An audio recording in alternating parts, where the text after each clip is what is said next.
Priso ang usa ka barangay captain sa Malapatan, Sarangani. Human gipusil patay ang barangay secretary nga stepdaughter sab niini. 5 anyos nga pag-umangkon nga babae angol atol sa pagpamusil. Sumala sa kapulisan, posibleng selos ang motibo sa krimen. Naka-alerto si Efren Mamak.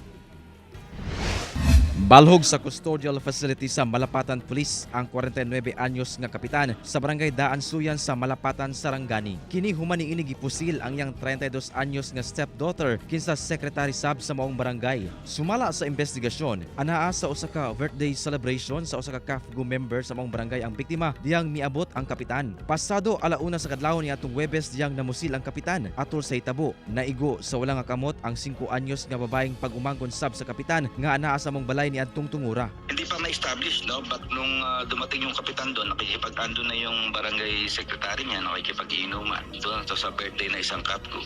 So parang ang seselos, siguro, hindi natin masasabi, no? Bilang stepdaughter or kung ano man.